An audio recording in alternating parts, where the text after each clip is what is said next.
Assalamualaikum warahmatullahi wabarakatuh. Bismillahirrahmanirrahim. Alhamdulillahirrabbilalamin. Allahumma sholli ala sayyidina Muhammad wa ala ali sayyidina Muhammad.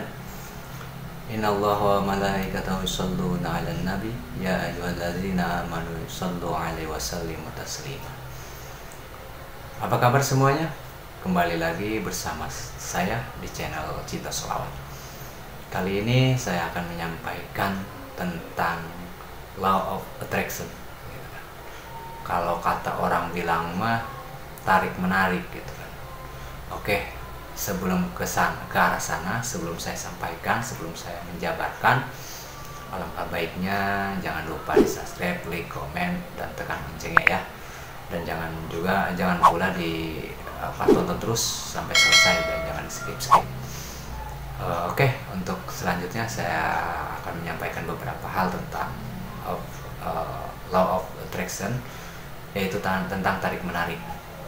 Artinya ketika kita sudah sering bersolawat, ketika kita sudah sering melakukan mendawami solawat, dan kita udah paham tentang solawat, dan kita udah yakin tentang solawat, di sini punca kehidupan kita yang harus kita perhatikan tentang Law of Attraction, yaitu tentang tarik menarik.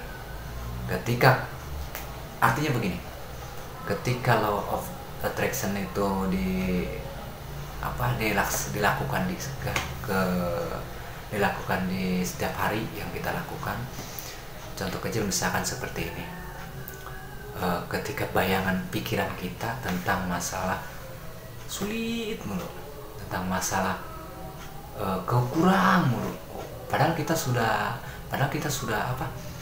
bersolawat gitu kan, padahal kita sudah beribadah, tapi pikiran kita itu semakin kurang aja gitu, mengeluh mulu gitu. Nah, itu adalah tarik menariknya, energi jelek.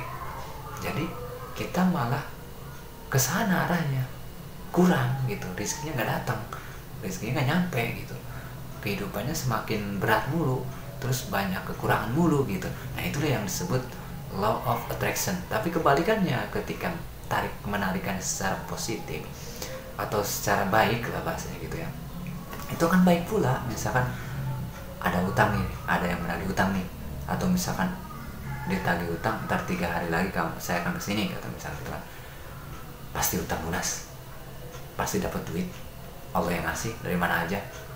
Pikiran kita udah baik aja, udah baik aja gitu kan. Nah, itu akan baik juga, datangnya akan cepat. Bahkan sebelum waktunya datang, uang itu udah kita pegang dari mana aja arahnya. Itulah keutamaannya. Makanya kalau sudah bersolawat, kalau sudah yakin, kalau sudah melaksanakan mendawami, pakai Law of Attraction itu kebaikan untuk menarik rezeki dengan secara energi gitu. Energi baik ya baik, energi buruk ya buruk gitu. Ketika kita baik, insya Allah kemudahan datang gitu. Makanya jangan sampai kita berpikir yang jelek-jelek gitu. Apalagi melihat orang nih sedang berjalan belanja, atau sedang datang ke bank atau beli ini itu, kita itu harus punya pikiran yang sangat luar biasa, karena kita itu udah paham nih Law of Attraction ya kan, udah paham tentang tarik menarik rezeki gitu, tarik menarik kehidupan kita yang lebih baik lagi gitu. Nah, itu caranya gimana?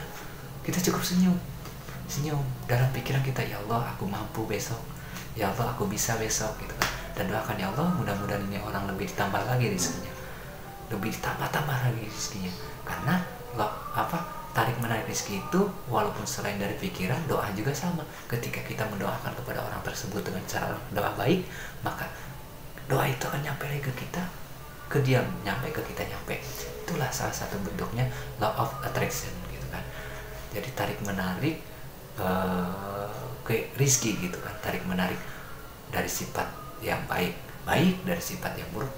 Makanya setiap apa yang kita lihat, setiap apa yang kita pikirkan, setiap apa yang kita perhatikan kepada orang-orang di sekeliling kita, maka cukup satu, jangan berpikir yang kurang baik gitu, pikiran yang baik aja. Karena pikiran baik itu yang akan mengangkat kehidupan kita semakin baik lagi. Tapi kalau kita berpikirnya buruk, maka akan semakin jatuh lagi dan tidak ada perubahannya gitu. Makanya intinya satu, jaga kebaikan kita untuk orang lain, karena law of attraction itu adalah tarik menarik. Ketika kita udah paham tentang itu, maka insya Allah tidak ada yang namanya kesulitan gitu. Makanya kalau misalkan lihat orang lagi belanja, wow, belanja, wah, ikut bahagia aja gitu, energinya akan ngalir, ikut bahagia aja. Wah, dia dapat kerjaan yang bagus, alhamdulillah ya Allah, mudah-mudahan itu orang dapat rezekinya yang banyak, mudah-mudahan ya Allah itu orang dapat rezekinya yang yang banyak buat keluarganya gitu kan. Nah dari situ aja berpikir kita bahwa pikiran itu udah baik tuh gitu kan. Nggak usah, hati kita nggak usah punya rasa dendam, punya rasa benci, punya rasa aneh-aneh, karena itu akan membuat energi jelek. Tapi kalau pikiran kita dan hati kita sangat bagus, sangat optimal, maka pikiran-pikiran itu akan baik dan energinya juga baik dan menariklah rezeki yang banyak kepada kita gitu. Makanya itulah kunci-kunciannya itu. Misalkan contohnya, misalnya saya nih sedang bekerja, kerjaan saya diangkatlah sama atasan menjadi seorang manajer, sedangkan saya sama antum misalnya sebagai teman saya sama-sama satu derajat dan masuknya sama ke perusahaan tersebut. Nah itu nggak usah kita berpikir yang jelek, artinya wah kenapa nggak saya yang diangkat, kenapa harus dia, nggak, jangan, itu adalah energi yang jelek. Makanya berpikir yang bagus, energinya apa, alhamdulillah rekan saya seperjuangan sudah diangkat oleh kepala perusahaan, mudah-mudahan dia mendapatkan rezeki yang banyak yang bisa menafkahi keluarganya dan mencukupi segala kebutuhan keluarganya. Dalam hati kita berdoa seperti itu, pikiran kita semakin gembira melihat teman saudara kita, sahabat kita diangkat derajatnya menjadi seorang manajer gitu kan. Itu kunciannya. Kalau ini cepat dikabul, cepat dikasih jalannya, cepat dipermudah urusan kita. Jadi kita nggak usah mikirin orang yang jelek-jelek, tapi kita melihat orang yang sedang gembira, ikut gembira. Ketika ada orang yang sedang mengeluh, nggak usah kita berpikir yang aneh-aneh atau ngomong gini gitu tentang mengeluh, tapi yang kita pikirkan apa, berdoa dan senyum. Artinya apa, berdoa kepada Allah, meminta ya Allah mudahkanlah rezekinya ini orang yang sedang mengeluh, jauhkanlah ya Allah dari sifat takaburnya kepada Engkau ya Allah gitu kan. Kita baik aja gitu, memohon aja kepada Allah kan.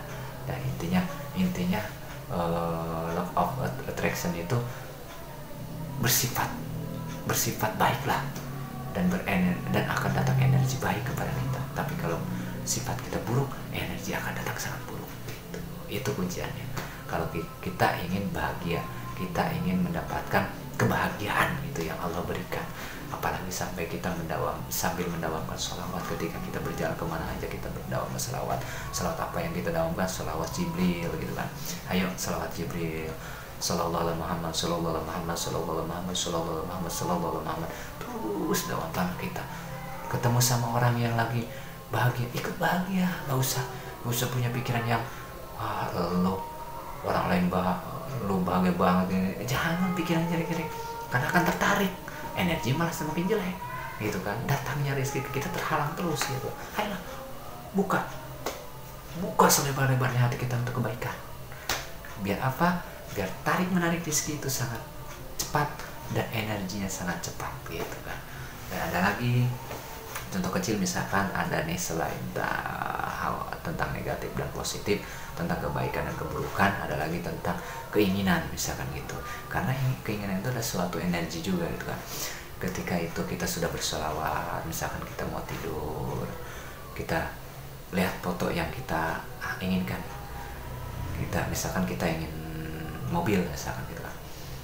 Kita resapi dengan hati yang ikhlas.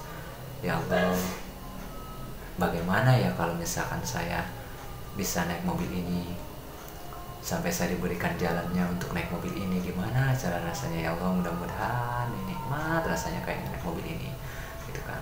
Setelah itu foto itu kita simpan di belakang bantal, kita tidurin dan matiin lampunya. Setelah itu kita tidur, insya Allah bahasanya energi baik itu akan datang, dan insya Allah akan datang dari mana saja arahnya kita mendapatkan mobil. Itu kunciannya dari kita. Yang penting istiqomah sholawat, jangan putus asa, dan tidak boleh ngeluh, harus yakin dan percaya. Bukan karena saya cuma sekedar menginspirasi saja, perubahan dan kehidupan milik antum semua, dan mudah-mudahan Allah akan memberikan yang terbaik buat antum semua di sana, buat semuanya kakak-kakak saya di sana. Dan intinya saya bukan bermaksud untuk menggurui, tapi saya memberikan yang namanya inspirasi, memberikan yang namanya pengalaman-pengalaman saya, karena saya bukan sekelas ustadz dan sekelas kiai. Mereka adalah orang-orang yang saya tawaduk gitu kan kepada mereka, yang alhamdulillah ilmu-ilmu mereka saya dapat, ilmu-ilmu dari mereka saya dapat. Mudah-mudahan mereka selalu dipanjangkan nuswahnya oleh Allah, dipanjangkan nuswah yang barakatul istiqomah ibadah kepada Allah Subhanahu wa taala. Amin. Yang penting intinya kita selalu mendoakan orang-orang yang baik, dan walaupun bagaimanapun kita tetap mendoakan orang-orang, karena orang-orang yang kita doakan itu insya Allah akan memberikan yang terbaik buat kita. Intinya seperti itu. Dan mudah-mudahan saya doakan untuk semuanya yang di sana setelah menonton video ini mendapat manfaatnya dan memperbanyak mengistiqomahkan sholawat, dan mudah-mudahan dengan sholawat Allah lebih permudah urusan-urusan kita. Seperti itu saja. Mohon maaf dari kata-kata saya yang kurang baik, kurang pantas, kurang sopan, dan kesalahan hanya milik saya, kesempurnaan hanya milik Allah, dan saya cuma hanya bisa berharap mudah-mudahan banyak manfaatnya dan faedahnya untuk semuanya. Cuma sampai di sini saja. Akhirul kalam. Wassalamualaikum warahmatullahi wabarakatuh.